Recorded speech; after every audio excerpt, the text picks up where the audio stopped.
How's it going, everybody?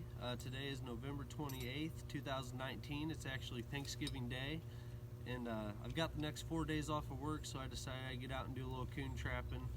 It's supposed to be raining the next couple nights, and you know, coon love to run on them dark, rainy nights, so figure we get out, put out some dog-proof traps and see what we can catch. You guys stay tuned, we'll get right in the action. Alright guys, we're gonna make our first set here. It's really pretty simple the way I do this. Try to explain as much as I can.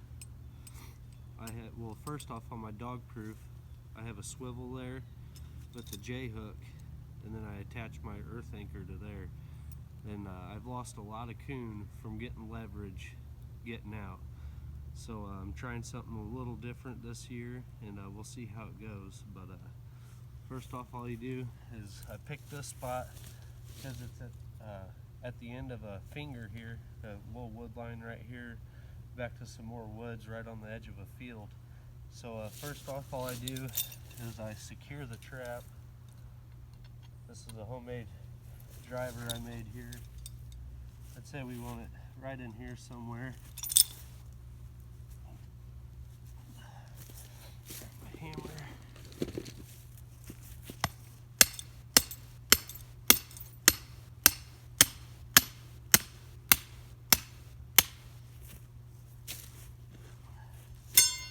You always want to pull, after you get it down in there, you want to pull and set that earth anchor.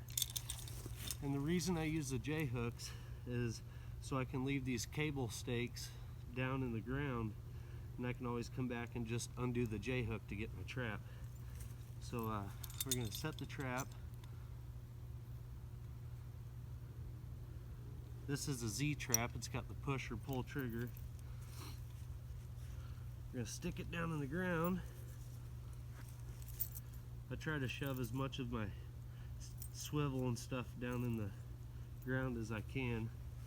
We're just going to take some of this ground clutter here, just kind of camouflage the chain and everything, the chain and the stake. I mean, it don't really take much. We'll just kind of camouflage all that the best we can.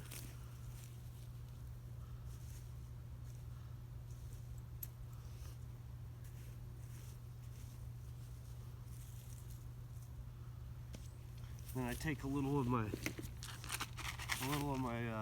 bait here. Honestly, guys, all this is dog food. A little bit of corn, some brown sugar, and some peanut M&Ms. Mix it all up in here.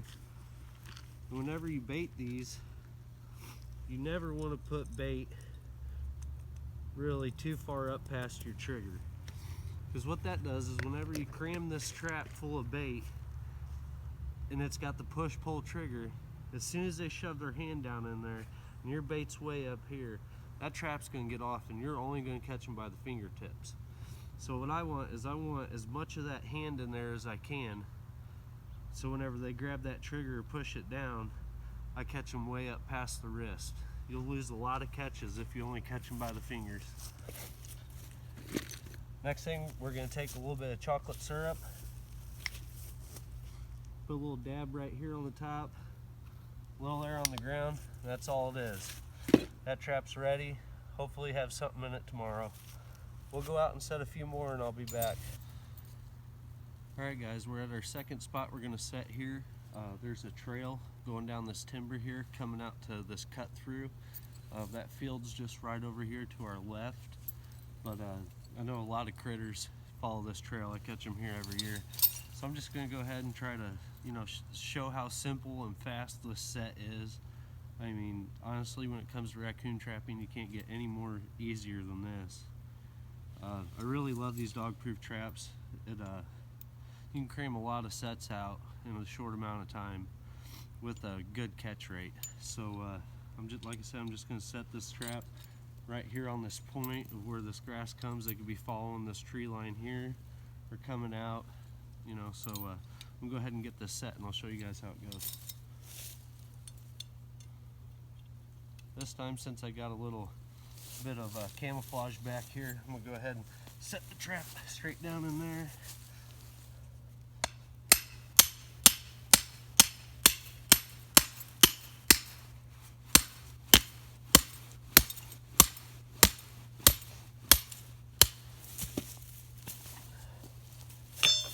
you always want to pull up to set that earth anchor, because if that ground freezes around that hole, then that stake can come right up out of there. I'm gonna leave it out of that grass just a hair. And take just some of these leaves and whatnot, cover up my chain. You know, I really don't think you have to do that, but it's just something I do. Kind of tear the ground up, you know, give it a little eye appeal too. So the trap's set. You know, how long did that take? Not very long. Grab some of our bait, shove it down in there.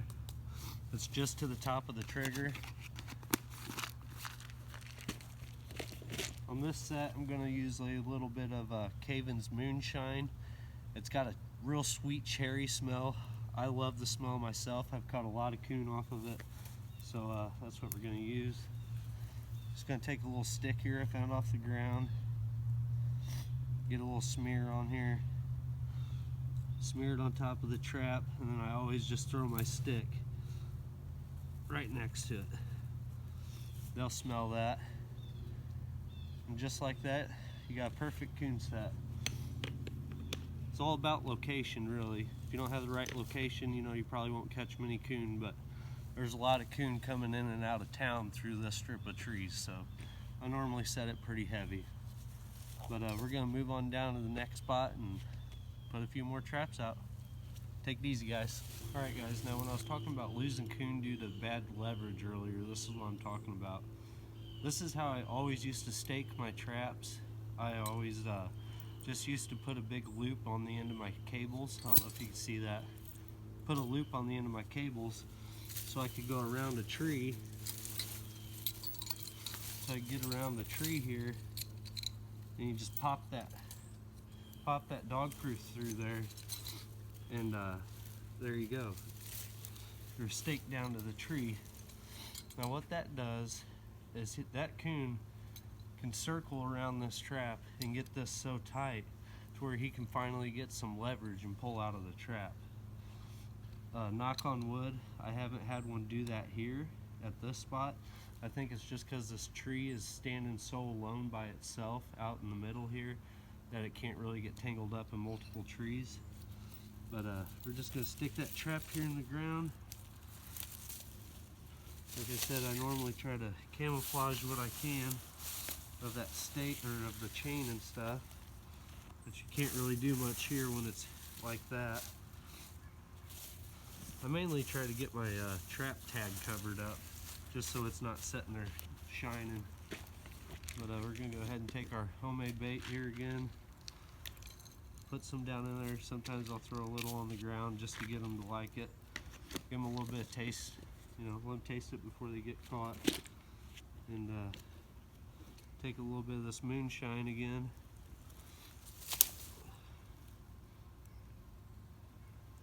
Smear it on the top and in there a little bit.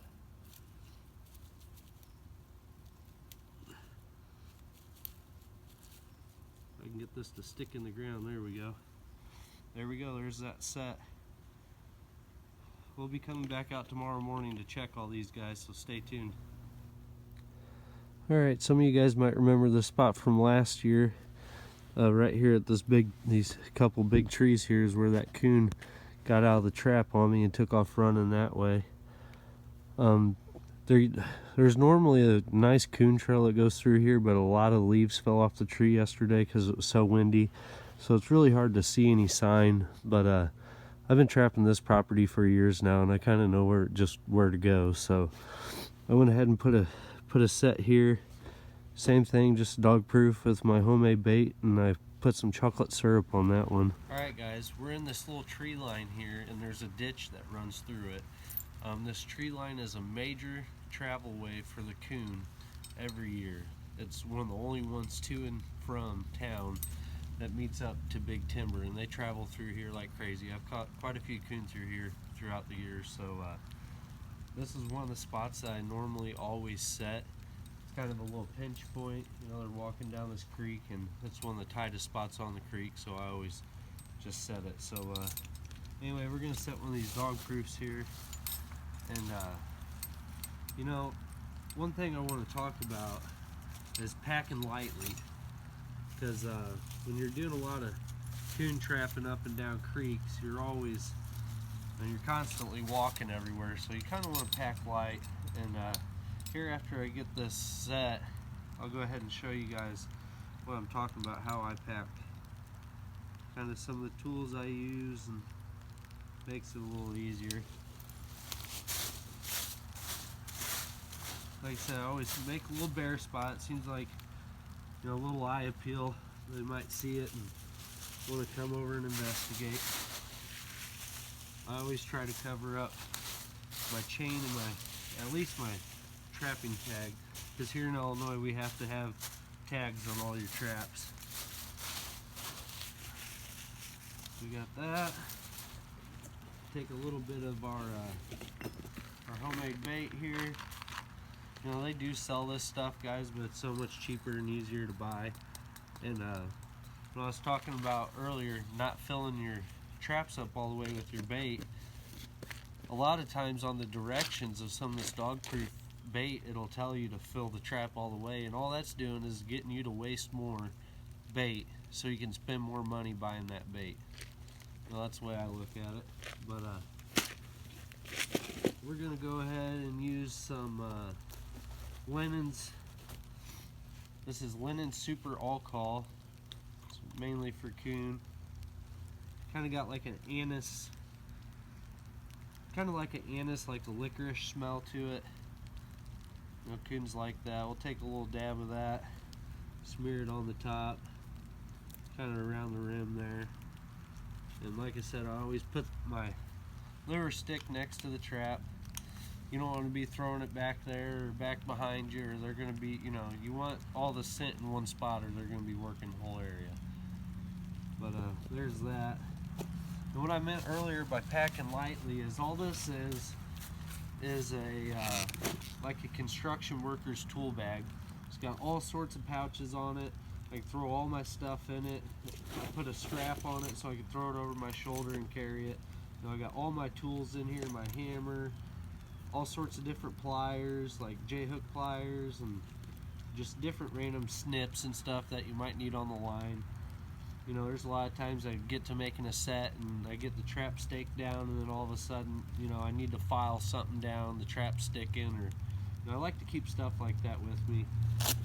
Like I said, in Illinois, we got to have tags on all our traps, so I go ahead and keep an extra thing of tags on me, so when I'm out on the line checking my traps, if I notice a tag's gone, I can go ahead and put it back on the trap.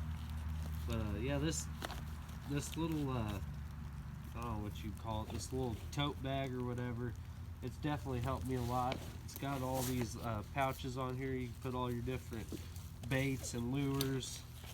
I got some bait in this one. Got some Caven's bait there. Just random stuff, you know, a pair of or a little bit of wire. And I also keep an extra pair of gloves in there when I'm doing canine sets. So like I said, that's a super easy way to carry your stuff around while you're out trapping, and I thought I'd just kind of help you guys out a little bit. I struggled for years carrying buckets, book bags. I've used it all, pack baskets, and this little hand tote it's been working pretty good. So we're gonna go on down through here and make a few more sets, and we'll get back. Alright guys, we're just on the other side of this little ditch here. We just set that dog proof right across the ditch. And the coon, they travel both sides of this ditch. And you know, if you don't set one side, they could slip right by. So I always at least set both sides of the ditch. You never know where they're gonna run. And there's a pretty decent coon run. I'd say coon and possum run going straight through here. So I'm gonna go ahead and put a dog proof here on this tree and put it out here in the trail, and hopefully we'll connect. Like I said, I only got 4 days to, well, really only 3 nights to be able to trap. So I'd like to get as many traps out as I can. So I got quite a bit to check in the morning, because I have a feeling tonight and tomorrow nights are going to be the good nights. So I definitely want to get out as much as I can.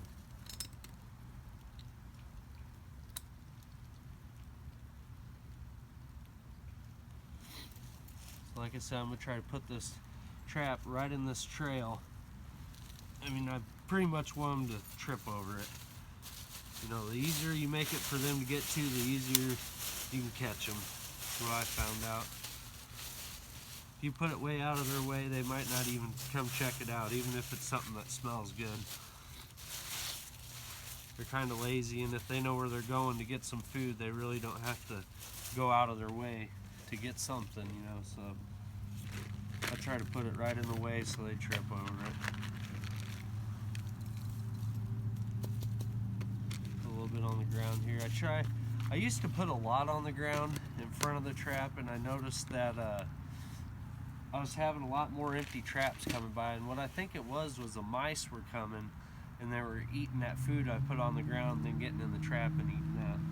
So I don't put as much there, you know, I don't know, but we're gonna go ahead and put some syrup on here, gonna sweeten it up, and that's that. We're gonna go on down the creek and add a few more traps in, guys. Stay tuned. Alright guys, it's getting dark, and I just wanted to slap out a few more sets. There's a nice feeder ditch here that runs to the main creek. The mouth of the main creek's only maybe 60 yards away, but there's a big deer crossing right here where they come up. I put a little blended dirt set, a little dirt hole, put it in right there. There's a trap there. I didn't have time to make a video of doing it, but I put some of that Caven's Hiawatha Valley bait down there and a little bit of Lennon's coon call lure, so we got that one. And then I did another dirt hole over here under this tree. That deer crossing comes up the ditch here and comes out, so I put a set on each side of this deer trail, but I put another dirt hole set in here. Nothing too special or fancy, just put a Caven's Hiawatha Valley down there and a little bit of Graw's Big Red #1. It's an awesome fox and coyote lure. I use it every year, but I'm gonna go ahead and head back to town and get some Thanksgiving dinner, and then we will be back in the morning to check the trap, so stay tuned.